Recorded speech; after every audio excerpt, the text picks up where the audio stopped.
Hello అండి, అందరికీ నమస్కారం. ఈరోజు మళ్ళీ ఒక మంచి కథతో మీ ముందుకు వచ్చేసాను. కథ పేరు వీలునామా. ఈ కథను రచించిన వారు నండూరి సుభద్రాదేవి గారు. ఇంకా కథ మొదలు పెట్టేస్తున్నానండి. అలవాటైన కాళ్ళు చెరువుగట్టికి దారి తీశాయి. ఒక రోజా 2 రోజులా, కొన్ని దశాబ్దాలుగా వస్తున్న అలవాటు నాకు.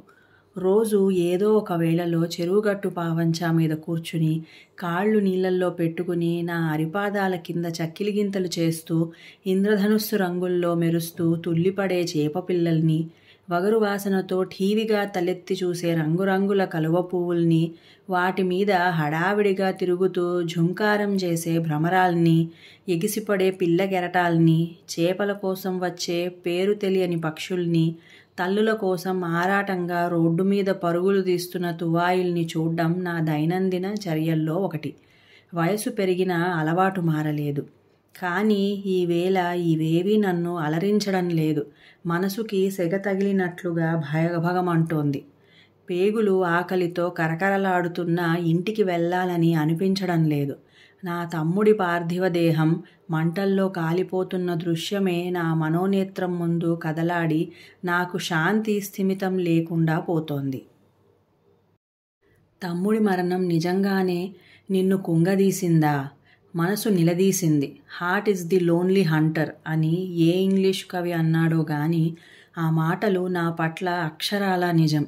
తట్టుకోలేకపోతున్నాను. తమ్ముడు వాసు నేను 10వ తరగతి ఆఖరి ఎగ్జామ్ రాసి ఇంటికి వచ్చేసరికి పుట్టాడు. నీ రిజల్ట్స్ వచ్చేదాకా తమ్ముడు మంచి కాలక్షేపం రా అన్నాడు నాన్న. వాడికి వెన్నపూస తినిపించడం నుంచి చదువు చెప్పే గురువు దాకా అన్ని పాత్రల్ని నేనే పోషించాను. వాడిని కన్న 4 ఏళ్లకి అమ్మ కన్ను మూసినా ఆ లోటు ఏమాత్రం తెలియకుండా వాడిని పెంచుకున్నాను. నాకు పెళ్ళై 2 ఆడపిల్లలు కలిగేదాకా ఆ అనుబంధం అలాగే కొనసాగింది. నా భార్య మణి కూడా వాడిని కొడుకులాగే ఆదరించింది. నా పిల్లలకి నా దగ్గర కంటే వాడి దగ్గరే చేరిక ఎక్కువ. పండగలకి పేరంటాలకి వాళ్ళని బజారుకి తీసుకెళ్ళి గాజులు పూసల దండలు కొనిపెడుతూ ఉండేవాడు. వాడు ఉద్యోగంలో చేరాక మొదటి జీతం తెచ్చి ఇదిగో వదిన చీర కొనుక్కో అంటూ నా భార్యకిచ్చాడు. మా అనుబంధం చూసి పైకి గంభీరంగా ఉన్న మా నాన్న పొంగిపోయేవాడు. కానీ ఏది నిరుడు కురిసిన వాత్సల్య వర్షం? ఎక్కడా తమ్ముడు? చెప్పా పెట్టకుండా ఎక్కడికి వెళ్ళిపోయావు? ఈ పాపిష్టి అన్నని చూడటానికి కూడా మనస్కరించలేదా? మనసు ఆక్రోశిస్తోంది.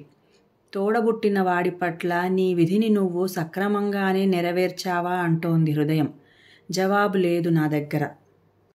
ఉన్నంతలో ఆడపిల్లలిద్దరికీ మంచి సంబంధాలు చూసి ఘనంగా పెళ్లిళ్ళు చేశాను. ఎవరి జీవితాలు వాళ్ళవి. నాకు పెన్షన్ వస్తుంది.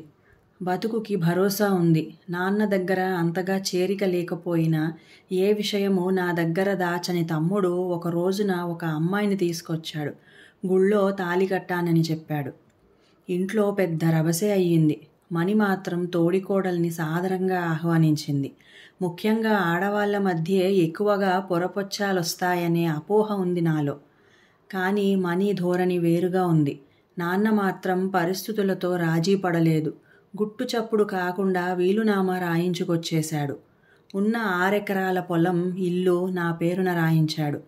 ఆస్తి ఆయన స్వార్జితం గనుక ఎవరూ నోరు విప్పడానికి అవకాశం లేకపోయింది. తమ్ముడి భార్య వహ్ని ద్వారా సంగతి తెలుసుకున్న ఆమె పుట్టింటి వాళ్ళు గొడవకి వచ్చారు. నాన్న మాత్రం బెదర్లేదు చెదర్లేదు. చేసేదేమీ లేక వాళ్ళు వెళ్ళిపోయారు. పైకి ఏమీ అనలేక స్థితప్రజ్ఞుడిలా మిన్నకుండిపోయాడు వాసు. అన్నదమ్ములిద్దరం ఒకే ఇంట్లో పక్కపక్క వాటాల్లో ఉంటున్నా ఎదురుపడితే ముభావంగా పలకరించుకోవడం అలవాటైపోయింది. కొన్నాళ్లకు నాన్న కూడా సుస్థి చేసి దాటిపోయాడు. ఇంట్లో మిగిలిన నలుగురి మధ్య మౌనమే రాజ్యమేలేది.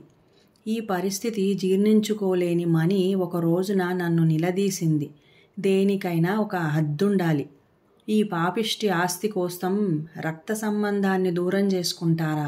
ఇది మీకు తగిన పనేనా? ఎందుకు పుట్టానా అని వాడు బాధపడే పరిస్థితి మీరు తీసుకొస్తున్నారు. తండ్రి ఆస్తి అనుభవించే హక్కు వాడికి లేదా అంటూ నా మీద విరుచుకుపడింది. నాకు ఒక్కసారిగా మనసు భగ్గుమంది. వాడి తరపున వకాల్తా పుచ్చుకుని మాట్లాడతావేం? నీకు పుట్టిన పిల్లలకి ఆస్తి ఉండాలని లేదా? ఉన్నదే 6 ఎకరాల భూమి. ఆడపిల్లలిద్దరికీ చెరో 2 ఎకరాలు పసుపు కుంకుమ కింద ఇద్దామనుకుంటున్నాను. అదీ తప్పేనా? పిల్లల తల్లిగా ఆలోచించడం నేర్చుకోగాస్త విసురుగా అన్నాను. పోయేనాడు ఏం మోసుకుపోతాం అని సనుక్కుంటూ లోపలికి వెళ్ళిపోయింది. నాకు నా భార్య సపోర్టే లేదు అనుకున్నాను గుబులుగా. రోజులు భారంగానే గడుస్తున్నాయి. ఓ రోజు మణి స్వీటు తెచ్చి చేతికిస్తూ మనం పెద్దమ్మ పెదనాన్న కాబోతున్నామని సంబరంగా చెప్పింది. తమ్ముడికి కొడుకు పుట్టి నా పిల్లలకి పోటీకొస్తాడేమో అనుకున్నాను అసహనంగా. లిప్తకాలంలో నా మనసుని చిదివేసింది నా జీవిత సహచరిని. మరో కంసుడు కాకండి. మన పెద్ద పిల్ల కంటే వాసు భార్య 3 ఏళ్లే పెద్దది. కొత్త వారసుణ్ణి సాదరంగా ఆహ్వానించాలి మనం అంది లోపలికి నడుస్తూ. ఒకరోజు తమ్ముడు అతడి భార్య ఏదో విషయమై మాట్లాడుకుంటున్నారు. నేను వసారా చావిడిలో అటూ ఇటూ పచార్లు చేస్తున్నాను. ఎంత వినకూడదని అనుకున్నా ఆ మాటలు చెవిలో పడుతూనే ఉన్నాయి, తొలిపొద్దు సూర్యకిరణాలు తాకినట్లుగా. ఎంతకాలం వహ్ని, ఎంతకాలం అన్నయ్యతో ఈ నిశ్శబ్ద యుద్ధం? పోనీ నేను ఏమైనా ఆస్తి కోసం గొడవ చేశానా? మీ వాళ్ళు ఓ మాట అడిగారు అంతే. అంత మాత్రానికి అన్నయ్య ఏళ్ల తరబడి నాతో మాట్లాడకుండా ఉండిపోతాడా? నాకు చిన్నప్పుడు వెన్న తినిపించిన ఆ మనసేనా శిలలా మారిపోయింది. ఉంచుకోమను, ఆయన్నే ఉంచుకోమను. నాకేం అక్కర్లేదు. నా రెక్కల కష్టం మీద నేను బతకగలను. నిన్ను పిల్లల్ని పోషించుకోగలను. అయినా మా విషయంలో మీ వాళ్ళు ఎందుకు కలగజేసుకున్నారసలు? నీ నుంచి కూడా ఇక్కడ ఎవ్వరూ ఏమీ ఆశించలేదు కదా అని అన్నాడు. నిజమేనండి, మా వాళ్ళ పొరపాటు కూడా ఉంది. నేను ఏదో మాటల మధ్యలో ఈ ఆస్తి ప్రస్తావన తెచ్చాను, కానీ ఇలా మనస్పర్ధలు వస్తాయని ఊహించలేకపోయాను. పోనీలేండి, ఆప్తుల మధ్య విభేదాలు ఎన్నాళ్ళుంటాయి గనుక వచ్చే బుడతడిని చూసి ఆయనే మారతారు నవ్వుతూ అంది వహ్ని. వాసు కూడా బొలబొలా నవ్వేశాడు. వాళ్ళు బయటికి వస్తారేమోననే అనుమానంతో పచార్లు ఆపి గబగబా లోపలికి వెళ్ళాను. చూస్తుండగానే నెలలు గడిచిపోయాయి. వహ్నిని పురిటికి తీసుకుని వెళ్లారు ఆమె పుట్టింటి వాళ్ళు. సదా చిరునవ్వుతో కనిపించే వాసు చిన్నబుచ్చుకున్న మొహంతో 2 రోజుల పాటు తన గదిలోంచి బయటికి రాలేకపోయాడు. మణి అతన్ని మందలించి తీసుకొచ్చింది. ఒక రోజున తెల్లవారుజామున వాసు మొబైల్ రింగ్ అవుతుంటే పక్క గదిలో పడుకున్న నాకు మెలకువ వచ్చింది. మణి నిద్రమత్తులో అటూ ఇటూ దొర్లుతోంది. లోపల నుంచి తమ్ముడి గొంతు, ఇదిగో ఇప్పుడే బయలుదేరుతున్నాను అని వినిపించింది. 10 నిమిషాల్లో బ్రీఫ్ కేసులో బయటకొచ్చాడు. నన్ను చూడగానే అన్నయ్య, వహ్నికి నొప్పులు మొదలయ్యాయట. నేను బయలుదేరుతున్నాను, వెళ్ళాక నీకు ఫోన్ చేస్తాను. వదిన లేచాక చెప్పు అని అన్నాడు. తల ఊపి ఊరుకున్నాను. చీకట్లో కలిసిపోయాడు వాసు. తెల్లవారి 10ంటికి ఫోన్. అన్నయ్య, బాబు పుట్టాడు. అచ్చు నాన్నగారులా ఉన్నాడు. వీడిని చూస్తే నువ్వు అస్సలు వదిలిపెట్టవు. వదినకి చెప్పు ఈ సంగతి, పిల్లలిద్దరికీ నేను చెప్తానులే అని ఫోన్ పెట్టేశాడు. భారమైన నిట్టూర్పు వచ్చింది నాలో నుండి. అనుకున్నంత అయింది. నా పిల్లలు, వాళ్లకు ఆస్తి కట్టబెట్టాలి అనే స్వార్థం నాలో ఉన్నట్లే కొడుకు రాకతో తమ్ముడికి మాత్రం ఇన్నాళ్ళు అంతగా లేని స్వార్థం మొలకెత్తి మొక్కగా మారి మహావృక్షమైపోదు. దీన్ని మొదట్లోనే తుంచేయాలి. ఇవాళో రేపో వెళ్ళి లాయర్ గారిని కలవాలి. ఆస్తిని నా కూతుళ్ళకి సమానంగా పంచి మాకు కొద్దిగా ఉంచుకుంటే మా చరమ జీవితం నిశ్చింతగా గడిచిపోతుంది. నా ఆలోచనల్లో నేను ఉండగానే, ఏమిటి దీర్ఘంగా ఆలోచిస్తున్నారు? చంటాడు వస్తాడు, వాడితో ఏం వాటిలో ఆడాలనా? కాఫీ గ్లాస్ అందిస్తూ నవ్వుతూ అంది మణి. నువ్వొక పిచ్చి మాలోకానివే మణి. నా తర్వాత ఎలా బతుకుతావో గాని అని అన్నాను, ఖాళీ గ్లాసు టీపాయ్ మీద పెడుతూ కోపంగా. ఇప్పుడేమైందండి? పొద్దట్నుంచి అన్యమనస్కంగానే ఉన్నారు. ఆరోగ్యం బాగానే ఉందా మీకు అని కలవరపడుతూ నుదుటిపైన చేయి ఉంచి అని అడిగింది. పక్కకి జరిగాను చిరాగ్గా. నా అకారణ కోపానికి కారణం తెలియక తికమక పడింది. కాసేపు స్థిమితపడ్డాక కారణం తెలుసుకుని తేలిగ్గా నవ్వేసింది. విస్తుపోయి చూశాను ఆమె వైపు. మీకేమైనా పిచ్చా? చంటి వెధవ ఇప్పుడు పుట్టాడు. వాడు పెరిగి పెద్దయి ఆస్తిలో భాగం ఎక్కడ తన్నుకుపోతాడోనని వీలునామా దాకా వెళ్ళిపోయారు. అతిగా ఆలోచిస్తున్నారేమో చూసుకోండి. విల్లు రాసేందుకు ఇంకా సమయం ఉంది. నేను గుర్తు చేస్తానులేండి. అంతవరకు నిశ్చింతంగా ఉండండి అని విసుక్కుంటూ వంటింట్లోకి వెళ్ళిపోయింది. సాలోచనల్లో పడ్డాను. చెంటాడు రావడం ఇల్లంతా సందడి. కాలం 2 ఏళ్లు గిర్రున తిరిగిపోయింది. మధ్య మధ్య వీలునామా గురించి మనసు నన్ను హెచ్చరిస్తున్నా బుజ్జగించి దాటివేస్తూ వచ్చాను. ఆ వేళ లాయర్ రఘుపతి గారు బజార్లో కనిపించారు. కుశల ప్రశ్నలయ్యాక రేపు మీ దగ్గరికి రావాలని అనుకుంటున్నాను సార్ అని అన్నాను.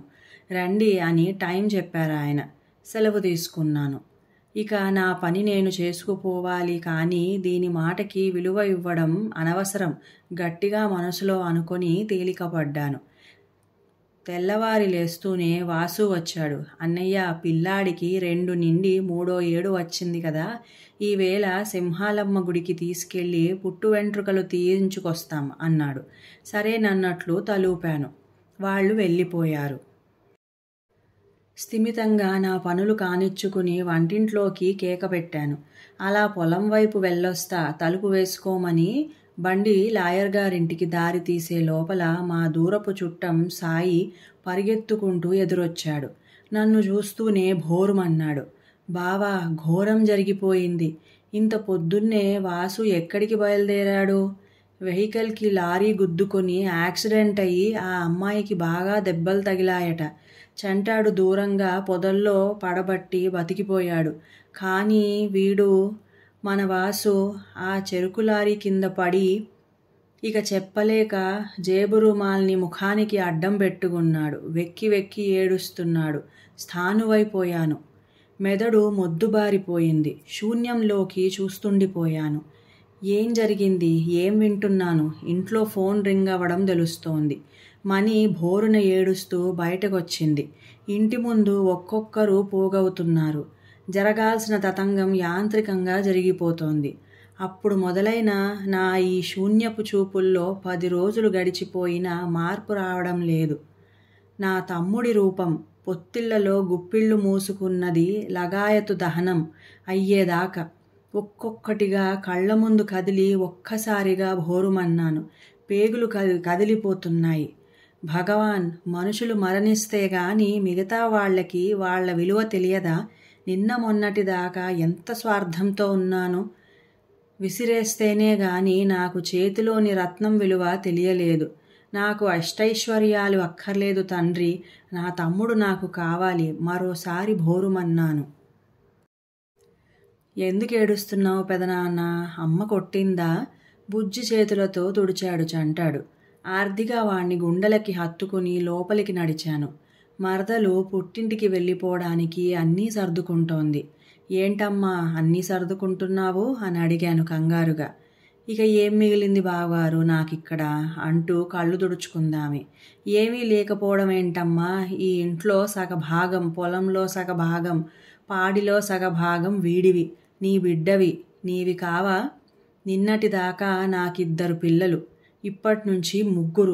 వాసు ఆఫీసులోనే నీకు ఉద్యోగం ఇస్తున్నారు. మెసేజ్ వచ్చింది. పుట్టింటికి వెళ్ళి 3 రోజులు నిద్ర చేసిరా, వచ్చాక జాయిన్ అవుదు గాని అని అన్నాను. మణి ఆశ్చర్యంగా నాకేసి చూసింది. ఈసారి నేను లాయర్ గారింటికి వెళ్తానంటే మణి అడ్డు చెప్పలేదు. ఇంకా కథ సమాప్తం. ఈ కథ మీకు నచ్చినట్లయితే ప్లీజ్ లైక్ చేయండి, షేర్ చేయండి, మంచి కామెంట్ పెట్టండి, అలాగే సబ్స్క్రైబ్ కూడా చేసుకోండి. ఇంకా సెలవు.